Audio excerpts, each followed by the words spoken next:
Muy bien, señoras y señores, Boca le ganó por 3-1 a Barracas en el estadio Chiquitapia.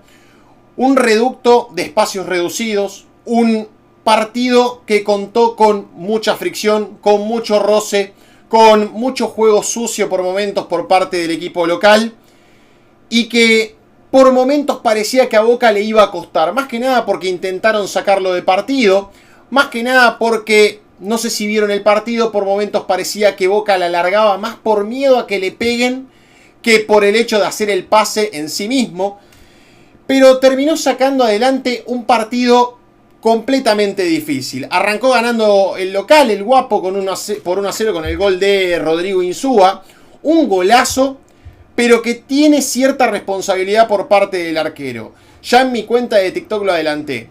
El arquero tiene responsabilidad en el gol de Rodrigo Insúa. Y vos me vas a decir del otro lado, pero era un gol que claramente tiene mérito del pateador, claramente tiene mérito del ejecutante. Sí, pero ni siquiera me mintió Marchesín. A mí me hubiera gustado que Marchesín me mienta. Me hubiera gustado que Marchesín por lo menos volara para la foto y después, si no la puede sacar, bueno, mérito de Rodrigo Insúa por haberla sacudido desde, ¿cuánto? Desde 50 metros atrás del arco del ex arquero de Lanús. Pero Agustín Marchesín, una vez más, porque ya lo veíamos en partidos anteriores, se quedó clavado, se quedó estacado, se quedó sin ningún tipo de reacción y claramente no pudo ni siquiera apuntar a tratar de evitar que Barracas llegara al gol. Lo mismo hizo en el gol de Belgrano, lo mismo hizo en Central Córdoba en la Bombonera. Y yo me pregunto, ¿hasta cuándo el hincha de Boca va a tener que bancarse un arquero que ni siquiera intenta sacar la pelota? Porque está claro que Agustín Marchesín atajó un par de pelotas, pero atajó las pelotas que le iban al cuerpo. Atajó las pelotas que claramente le quedan más al alcance de la mano. Entonces yo me pregunto, para tener un arquero que te ataja así, que supuestamente es de élite mundial, ¿no te conviene desarrollar a un arquero que tenés en el banco de los suplentes como lo es Leandro Brey? Un arquero que capaz tiene alguna cagadita, por ejemplo, el gol olímpico de Ángel Di María, pero está claro que es un arquero que vos de a poquito lo tenés que ir llevando para que obtenga la titularidad, que vos de a poquito lo tenés que ir llevando para que tome confianza en el arco de Boca. En su defecto, hasta que traes un arquero bueno, ¿no te conviene también subir un pibe de inferiores como para que también vaya teniendo rodaje? Bueno, de momento nada de eso está pasando. Marchesín continúa mandándose cagadas en Boca, continúa mandándose cuestiones que hacen que el hincha de Boca dude de este arquero. Hoy un remate completamente embolsable, completamente fácil, sencillo, en el que no había ningún tipo de complicación, en el que le erra a la captura de la pelota y le pega en el cuerpo. Y nuevamente vuelve a dejar un rebote al alcance de cualquier delantero. Digan que Barracas jugó con el freno de mano puesto en un momento y dijo, bueno, apuntemos a no comernos tantos goles. Porque está claro que Boca obtuvo rápido el empate a través de Milton Jiménez. Y a partir de eso Barracas empezó a ensuciar un poco el partido para que Boca no lograra seguir aumentando su ventaja. Está claro que después llegó el cabezazo de Milton Jiménez y Barracas tuvo que lucharlo con mucha guapesa. Tuvo que lucharlo también con esto de la fricción, con esto de apuntar a llevarse a alguno de Boca en un partido muy caliente. Todos los detalles eran vitales, ¿no? Porque yo me imagino que varios fueron a buscar a Paredes, varios fueron a buscar a Milton Delgado, varios fueron a buscar al chileno Palacios. Y en esto le doy la derecha al entrenador, que lo fue sacando, lo fue cuidando para que claramente no tuvieran que entrar en esos roces, en esas cuestiones complicadas que a lo mejor podían hacer que Boca termine con un futbolista menos. Sin embargo, insisto, Boca fue uno en el primer tiempo y Boca fue otro completamente distinto en el segundo. El primer tiempo se vio lo peor de Boca en este 2025. A ver, junto con otros partidos, porque está claro que lo de Boca es una seguidilla, lo de Boca es un trajín. ¿Por qué se vio lo peor de Boca? Porque en un momento era un triple 5 y el chileno Palacios jugando uno al lado del otro. No marcaban a un jugador de Barracas, se marcaban entre ellos. Y parecía por momentos que Boca jugaba a evitar la marca del tipo de Boca. En un momento hay una escena en la que van tocando para los costados y estaba Delgado, Alarcón, Paredes y Palacios. Jugaban los 4 como si estuvieran atados con un alambre. Entonces habla un poco de este planteo táctico que no me termina de cerrar del entrenador, por lo menos para estos primeros minutos. Porque a ver, hoy te toca un rival que a lo mejor no te superó en cuanto a lo futbolístico, pero pronto te pueden llegar a tocar un Estudiantes o un River que donde vos le concedés estos detalles, está claro que te pueden vacunar tarde o temprano. Eso lo entendió Úbeda, entendió por lo menos que los 4 del mediocampo estaban jugando uno al lado del otro, y a partir del segundo tiempo se empezó a ver la notoriedad en los cambios, ¿no? Con un Changuito Ceballos que entró muy bien, con un Ander Herrera que de a poco va sumando, para la sorpresa de propios y extraños, y con otros ingresos, como por ejemplo el de Toto Belmonte, como por ejemplo el de Luis Advíncula. Bueno, esto de ir ganando y hacer que sumen confianza los futbolistas del equipo Xeneize. Está claro que Boca necesitaba como agua ganar este partido. Vuelvo a lo mismo, para llegar a puestos de Copa Libertadores. Hace bastante que Boca no está en puestos de Copa Libertadores cómodo, en puestos de Copa Libertadores en modo fase de grupos. Sí está en un estado de clasificar al repechaje, porque hace bastante ya que viene tercero en la tabla general. Pero Boca necesitaba esto, necesitaba exhalar, sacarse un poquito esta presión de encima, de tener que clasificar a la Copa, y por lo menos esta semana la va a pasar tranqui. Yo creo que en el segundo tiempo se vio un Boca mejor, un Boca que se empezó a asociar un poco más, un Boca que empezó a encontrar los pases donde no los encontraba en el primer tiempo. Ayudó muchísimo el hombre de más, ayudó muchísimo este jugador que sobraba en el mediocampo para que Boca pudiera encontrar estas situaciones de gol. Una guapesa del Changuito Ceballos termina encontrando el gol de Milton Jiménez, termina generando este tanto que le sirve al goleador, más que nada porque venía errando goles en las fechas anteriores que a lo mejor no le permitían ser ese goleador que había mostrado en algunas mesetas de su estadía en Boca. Y después un gol de goleador puro, el centro de Barinaga, que tuvo un partido 5 puntos y que fue lo mejor que hizo ese centro para definir de cabeza un gol palermesco, me animaría a decir, salvando las distancias, de Milton Jiménez. Y después, un poco más en el plano colaborativo, entre Miguel Merentiel y el Changuito Ceballos, terminaron concretando una gran jugada colectiva que concluyó en el tanto del delantero uruguayo. Otro que venía errando bastantes goles y que pudo amigarse con la red. Boca encontró los caminos, Boca encontró los pergaminos necesarios para jugarle a un Barracas que, insistimos con esto, iba a jugarlo así, iba a jugarlo fuerte, iba a jugarlo a cagar a patadas a todos los futbolistas de Boca que se fueran cruzando y bueno, iban a tratar de sacarlos de la cabeza en ese estilo, ¿no? Un estilo batallador, un estilo de no tanto juego.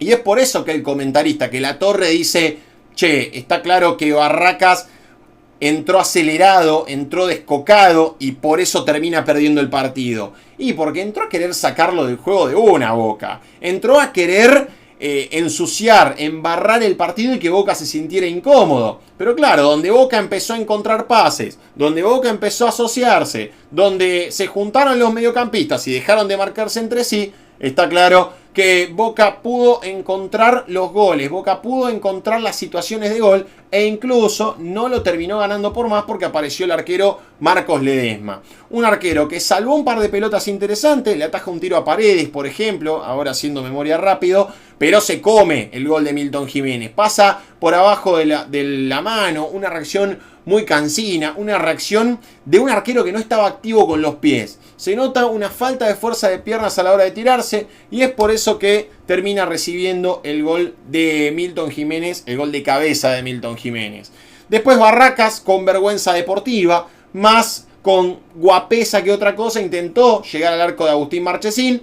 a quien, insisto, lo pusieron a prueba con muchas pelotas que le llegaron al cuerpo y no generó un peligro real para vencer la valla de Boca. Insistimos con esto, fue un partido muy trabado, fue un partido que Boca tenía que ganar o ganar y que incluso algunos llegaron a tomarlo como una final. Incluso algunos del entorno de Boca llegaron a tomarlo como si fuera un partido clave, un partido casi bisagra para que Boca primero clasificara a los playoffs y segundo para mantenerse en esta zona de Copa Libertadores, en esta zona de fase de grupos de Copa Libertadores, con lo que significa la Copa Libertadores para Boca, más teniendo en cuenta que hace ya 2 años que no la juega, por lo menos en la fase de grupos. No es que Boca venía por lo menos llegando a la fase de grupos y quedaba eliminado. No, Boca ni siquiera la venía jugando en la fase de grupos. Llegó al repechaje previo, pero justamente lo que decíamos, no pudo prosperar. Boca encontró el funcionamiento en el segundo tiempo. En el primer tiempo, insisto, hay un error claro de táctica de Claudio Úbeda. Hay un error que está a la vista, estaba a la vista de todos los futboleros. Más que nada, porque si vos vas a meter un doble 5, o si vos querés hacer jugar a Milton Delgado y a Leandro Paredes juntos, vos los tenés que complementar con alguien que abra la cancha. Porque Boca en un momento se tropezaba con sus propios jugadores. Por momentos, insisto, vuelvo a este ejemplo, parecían Milton Delgado, Alarcón y Paredes juntos y encima Palacios, que en lugar de jugar en el 3/4 de cancha, jugaba al lado de Paredes. Entonces se atropellaban entre sí, por momentos parecía que no encontraban un hueco, porque encima tenés esto, tenés un doble 9, porque está bien que Miguel Merentiel tiene otro tipo de características a comparación de Milton Jiménez. Pero está claro que te estás encontrando con 2 9 que se van chocando también. Entonces Boca fue un autito chocador durante el primer tiempo. Y después cuando empezaron a aparecer los espacios, cuando entró un tipo que te abre la cancha como el Changuito Ceballos, ahí empezaron a caer las jugadas de más peligro. A ver, Boca generó, Boca tuvo algunas chances. Sin embargo, está claro que no fue el Boca del segundo tiempo. No fue ese Boca que jugó a ser paciente con la pelota y encontrar los espacios. Después, obvio, con el partido ya consumado, está claro que pudo encontrarse con el gol. Está claro que pudo generar alguna que otra situación. Pero en el primer tiempo, Barracas estaba cerradísimo. Barracas estaba un poco más, estaba atornillado abajo del arco. Y ahí no pudieron encontrar justamente esos espacios. No pudieron encontrar esas situaciones que tenía que generar el equipo de Claudio Úbeda. Que insisto, hoy tenía que ganar o ganar. Hoy no le quedaba otra que la victoria. Porque el hincha de Boca ya está impaciente. El hincha de Boca está nervioso. Y el hincha de Boca está claro que no le encuentra la vuelta a su equipo. Porque por momentos pareciera que gana y de repente te pierde un partido insólito como este que perdió contra Belgrano de Córdoba en la fecha pasada. Y ahora lo necesitaba como el agua justamente para llegar a este segundo puesto tan ansiado de Copa Libertadores. Central ya está clasificado, prácticamente Central ya está clasificado. Ángel Di María va a jugar la Copa Libertadores y tenía esa ansiedad, esa necesidad de llegar, ¿por qué no?, a este segundo puesto. Lo del árbitro Nicolás Lamolina fue un bochorno sin escrúpulos, un bochorno sin precedentes, un papelón fue lo del árbitro, que misteriosamente dirige a Barracas más de lo que parece, que misteriosamente no fue ni siquiera a ver al VAR ese cortito de Conor McGregor de Rafael Barrios a Miguel Merentiel, que tampoco va a haber ese planchazo criminal de cárcel, de cadena perpetua de Javier Ruiz a Milton Delgado, y que misteriosamente en todas esas chiquititas no terminó dándole la oportunidad a Barracas, quizá de quedar con otro jugador menos, y a Boca de aprovechar a ese jugador de menos. No se vio. No le quedó otra, mejor dicho, no le quedó otra al referee de echar a Iván Tapia, justamente al hijo del Chiqui, porque cometió 2 faltas de amarilla. Ya se había peleado con Paredes y después termina cometiendo un full de amarilla. Termina cometiendo una infracción en la que no quedaba otra al referee de sacar amarilla. Entonces ahí habla un poco de lo condicionado que están algunos referees cuando les toca dirigir a Barracas. En esas chiquititas, en esas jugaditas que pareciera que por momentos no hay que cobrar nada, no terminan cobrando nada justamente. Y en esas que hay que cobrar roja, cárcel, perpetua y demás, tampoco terminan cobrando nada. Ahí habla un poquito de lo que se viene viendo con Barracas, ¿no? A Barracas generalmente no lo ve nadie. Barracas cuando juega con Sarmiento de Junín, o cuando juega con Belgrano, o cuando juega contra esos equipos que a lo mejor no son Boca, River, San Lorenzo, Racing, a lo mejor termina perjudicando a ese rival de turno que tiene Barracas. Como pasó, por ejemplo, con Belgrano de Córdoba, ¿no? Con ese gol anulado